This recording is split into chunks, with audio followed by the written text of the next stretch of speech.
Hi, I'm Danielle Pinnington. I'm from Shoppercentric, which is a shopper research agency.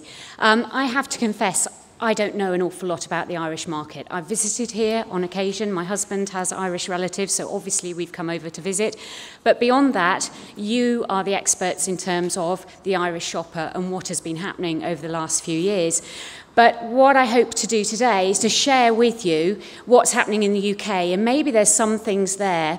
And certainly looking at some of Claire's stats, it does feel like there's quite a relationship, quite a lot of similarity going on. So what I want to do is help you get into the shopper mindset, albeit from a UK perspective, but I do think some of what, hopefully a fair amount of what I'm going to share with you will be helpful. Because ultimately, you're in this room because you want to persuade shoppers to do something different. There are lots of tools you can use, and we've heard some great stories. The digital work is just amazing in terms of what's happening. That Burberry store Claire was talking about, it's phenomenal. But and there's equally lots of paper going into store still, lots of traditional POS going into store, lots of ways of trying to persuade shoppers. But can that really work if you don't really know what the shopper is about? So what I want to do is get you into the shopper mindset. And first and foremost, can you remember when we had it all good? Can you remember those days when any promotion would do? In the UK, the most famous example was 3 cabbages for the price of 1. I mean, we don't like cabbages, first off. We can just about manage to eat 1. Did we really need 3? But the fact was, it was a brilliant offer, so of course we were going to buy it. And that idea of, I can have anything, and I'm going to have it now, was absolutely where we were at in just about 2007. And then it all changed, and I've picked out some examples from your market, and I know you've had it at least as tough as we have. It's all been recently, over the last 5 years, it's been about lower salaries, it's been about job losses, it's been about increased prices. Life is now difficult. Things have absolutely changed. And they've not just changed in terms of how our high streets might be looking, how visual merchandising is being used. They have changed in terms of the shopper mindset. And what that means is that a more savvy shopper has actually emerged. And there's 4 pivotal mindsets going on, or changes, strategies, if you like, that shoppers in the UK are adopting. And I think you'll find some resonance in these. The first of those is this idea of avoidance. The shoppers are now being a little bit more sensible about where they choose to shop. If they've lost their jobs, or if they've had salary freezes, for example, if their budget has just squeezed because prices have gone up around them, then they are being a bit more careful about where they shop. So not going to the expensive stores, not going down particular aisles that they know they'll just spend more than they ought to. A sense of avoiding the tempting places.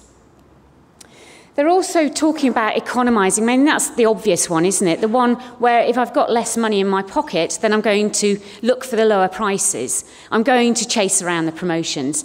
It is an obvious one, and interestingly, it's a knee-jerk reaction as well.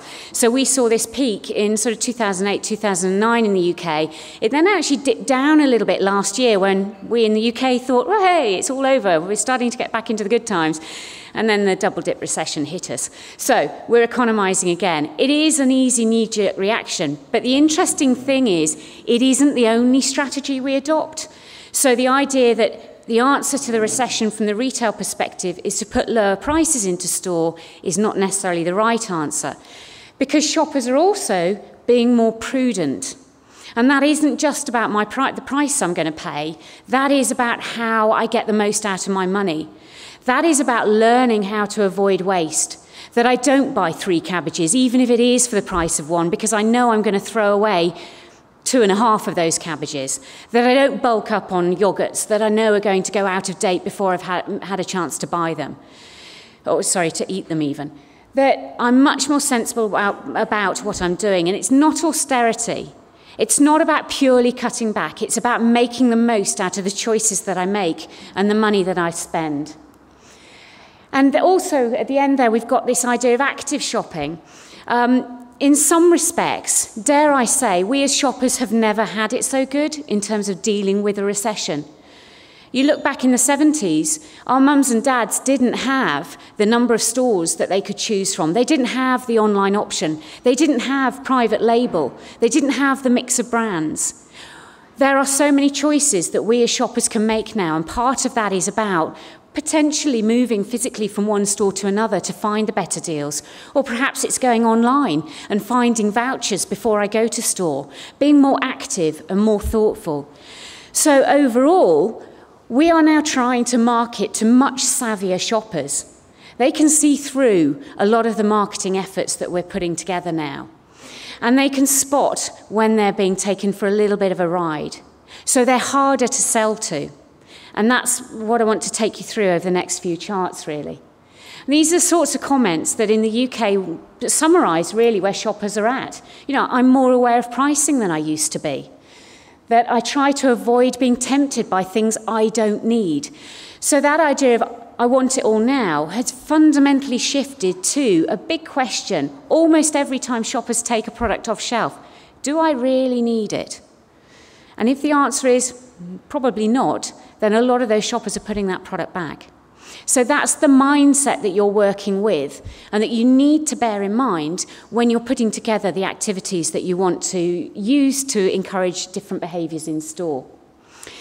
And I said earlier that the price isn't the only answer to all of this, that shoppers are not just economising. Those 4 behaviours I talked about, every shopper potentially is doing all of those. They're not just putting all their eggs in the economising basket and ignoring everything else. They're doing a bit of everything. And it means that their perception of value is not just about the lowest price. If it was, in the UK, we'd all be in Aldi, but we're not. Some of us are in Aldi maybe for our washing powder, but we're then in Waitrose for our fruit juices. You know, there's a real mix of behaviours going on. And that's because value is more than just lowest price.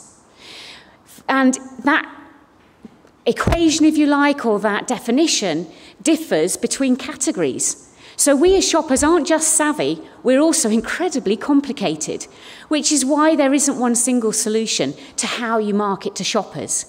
In some categories, it is about lowest price for some shoppers. For other shoppers, it might be about quality of product, or it might be about quantity. Am I getting the biggest pack for the price I'm paying? So it's not about lowest price point, it might be about lowest price per gram. And that puts a lot of pressure on the retailers in terms of the information they're able to put on shelf. So a combination of things we need to think about. And ultimately, it is all about understanding the shopper and where they're at, either in total terms, the shopper coming into that particular retailer, or it's in terms of the shopper at that particular category. Or it might even be the shopper picking that particular product off shelf.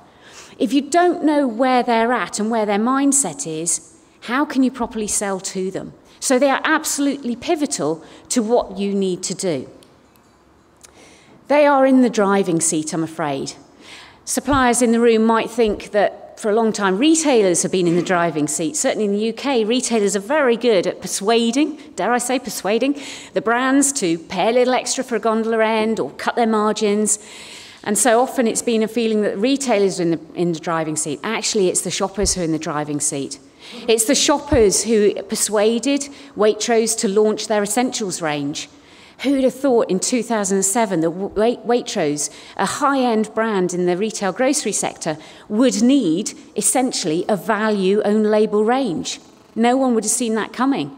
But that's their answer to the recession and how they saw their shoppers changing. They needed to persuade shoppers they could still afford to shop in Waitrose, and they needed to make it easier for them to find the right products. Who'd have thought Tesco's would plaster their stores in the UK with the UK's largest discounter? In, say, 2005, you wouldn't have thought that. And yet, in 2008, that's exactly what happened. Because Tesco's were worried that UK shoppers were heading off to Aldi. They wanted to reiterate their value message. M&S doing dine-in for £10, where you get 2 ready meals, 2 desserts and a bottle of wine. That's costing a lot more than £10, but they see it as worth doing because shoppers coming in who might have come in for 1 or 2 ready meals, maybe spending around £6, are being persuaded to trade up.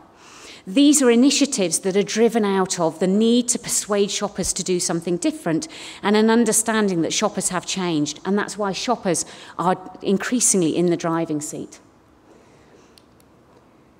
So, if they're in the driving seat, what do we need to understand about shoppers in order to market effectively to them?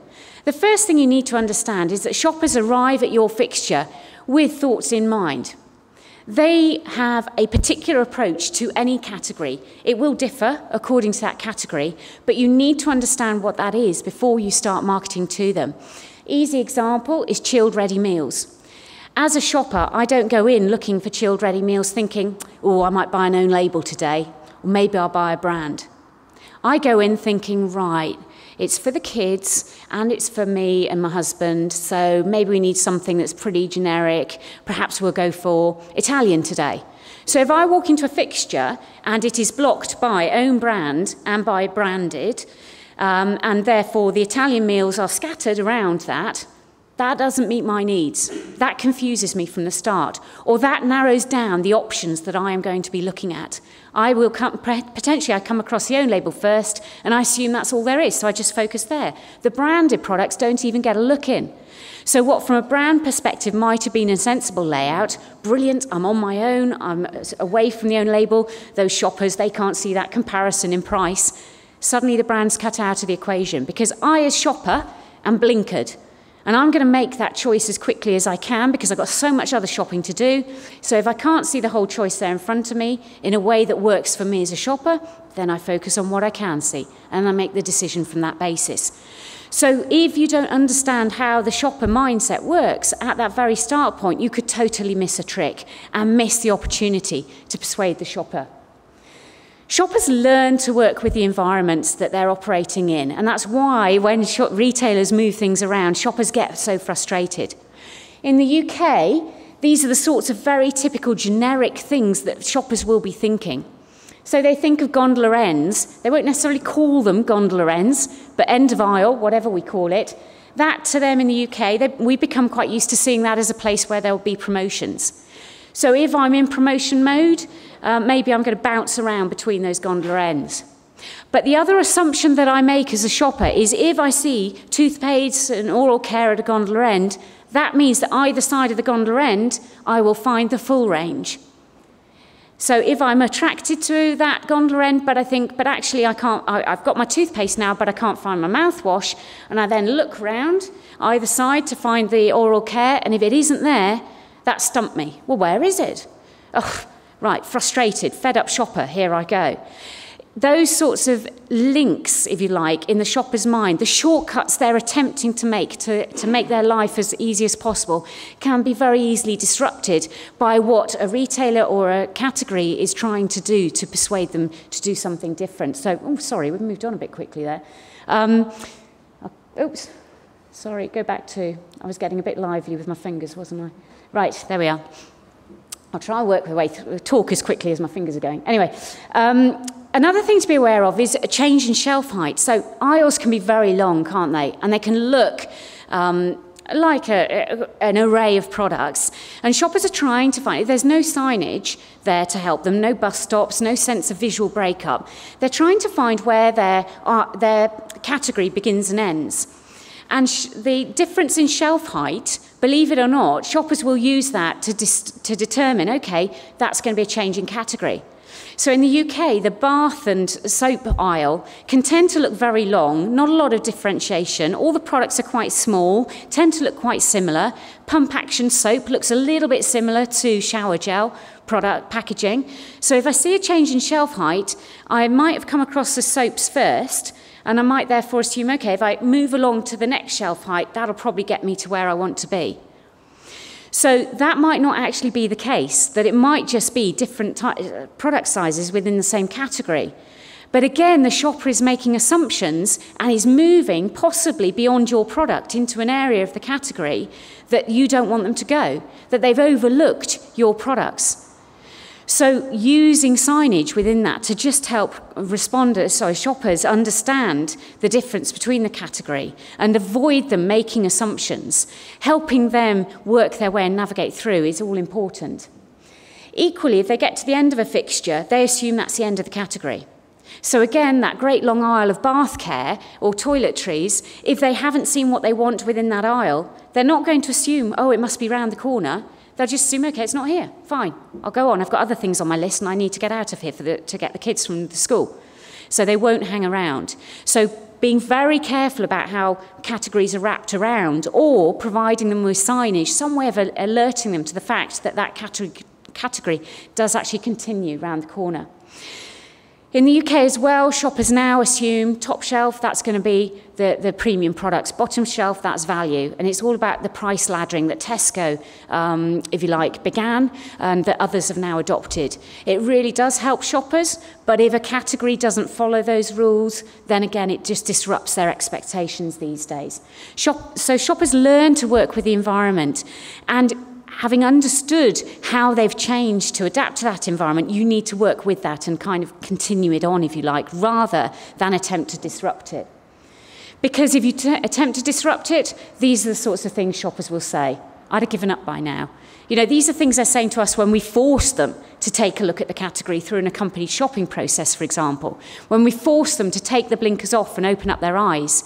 But this is exactly the sort of stuff that you're having to deal with and challenge through the efforts you're making in store. Another thing to bear in mind is when I first started in shopper research, which we were way about 1996, always scares me when I go back that far. In those days, everyone talked, or those people talking about shopper talked about dwell time. As long as we get people to spend a lot of time in front of our category, then we're fine, they will buy.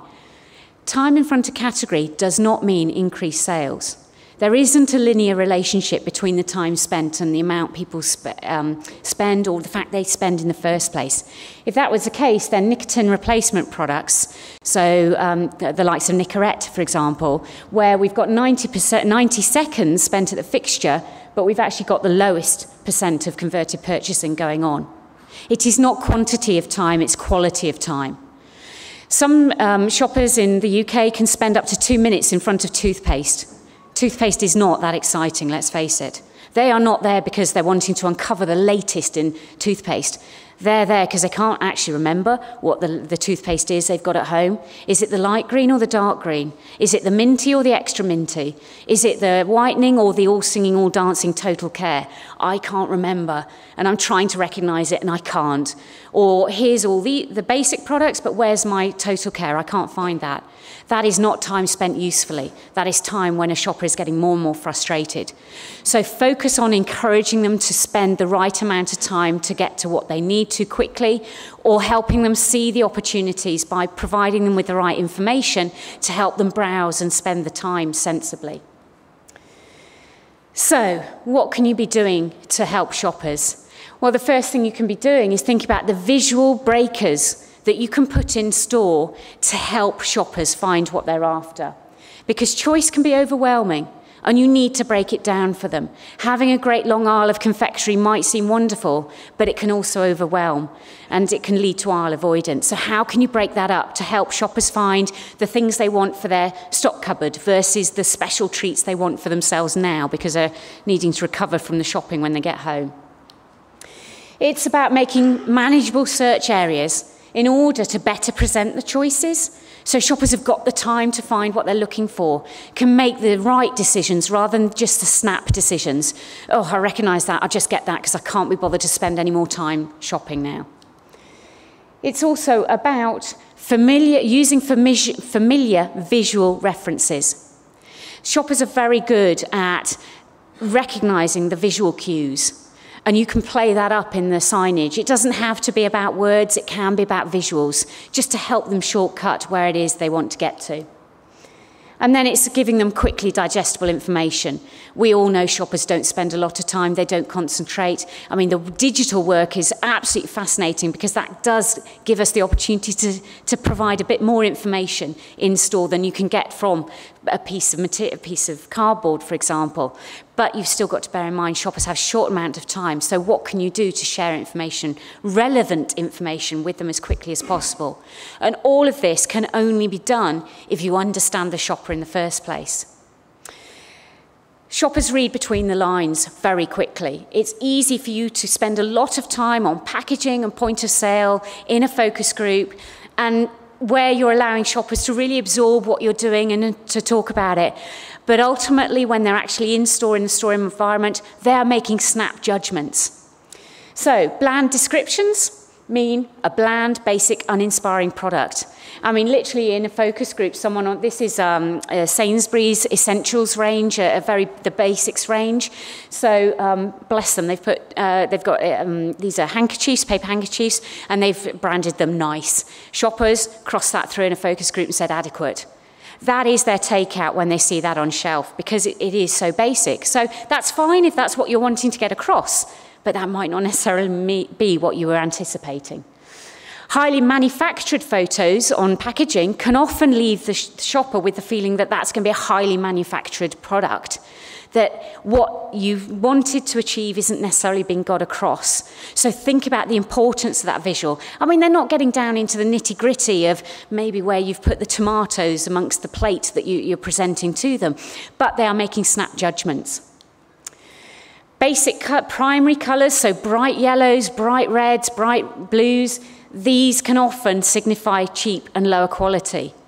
It can give good standout on shelf sometimes, but is it necessarily giving the right message to the shopper? Again, very much snap decisions that they're making. And the one I like best, particularly when you're thinking about food products, so whether it's ready meals, whether it's processed meats, whether it's cheeses, put a box around it with no window, shoppers straight away get nervous. They're a very cynical lot out there. If you've boxed it up and you won't let me see it, what are you hiding? So thinking through those sorts of perceptions are really important in getting underneath the skin of shoppers. Very quickly, a case study. This was working with Kerry in the UK. Now, Kerry have done an awful lot to really understand the frozen food, ready meal sector. We started working with them in around 2008, and at that point, frozen ready meals still had quite a snob, if you like, effect or perception amongst shoppers. Frozen ready meals, isn't that for people with really no money at all? I'd be embarrassed if I was seen with those in my basket. Interestingly enough, with the recession, that snobbery's dropping away, but it isn't just because of the recession. It's because smart people like Kerry took the time to really understand shoppers and to work hard with the retailers and say, listen, there is an opportunity here, but we need to approach this category differently. We need to package these products differently. So all these boxes, these really are not working for shoppers. They are turning them off. Let's put some windows in. Let's start using the sleeves that work so well in chilled ready meals. Equally, the environment doesn't work, just shoving, I mean, it was a classic case of just shove the product on shelf and assume it will sell. Well, again, Kerry working closely with a number of retailers, and an example here. So in 2010 versus in 2012, the difference, very simply, I mean, I know they're small photos, but the difference in the merchandising, the theatre, for that exact same retailer, going purely from price point to something much more engaging and more emotive. Again, it just changes the way people approach these categories.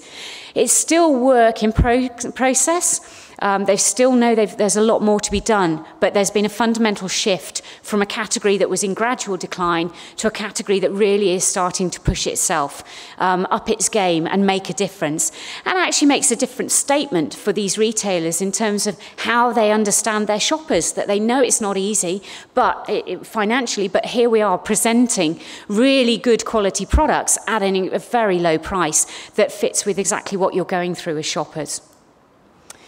So, drawing to the end, really what I want to do is take you back to some basics, really. From when you're looking at putting materials into store, whether that's digital, whether that's paper, whether that's about a promotion, whether that's about a brand or a category, there are three key things to be thinking about.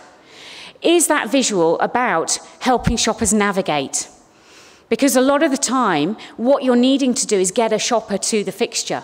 Is it a destination category, or is it actually a convenience? If it's a convenience, then it's driving people to the category. It's helping them navigate their way, or it's helping them navigate within the category itself.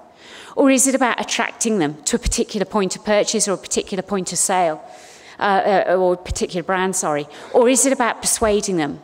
Those are three key shopper needs, if you like, or behind that are three key shopper needs that you need to be thinking about before you put something in store. So navigation is about enabling shoppers to find the point in the category where their product is, or helping them get to the right point in the store. And it's about logical layouts as much as it is about the point of sale that you're using. Attraction is about encouraging them to consider the alternatives, to take their blinkers off, to look a bit further than just the brand they always buy. So it's about triggering consideration.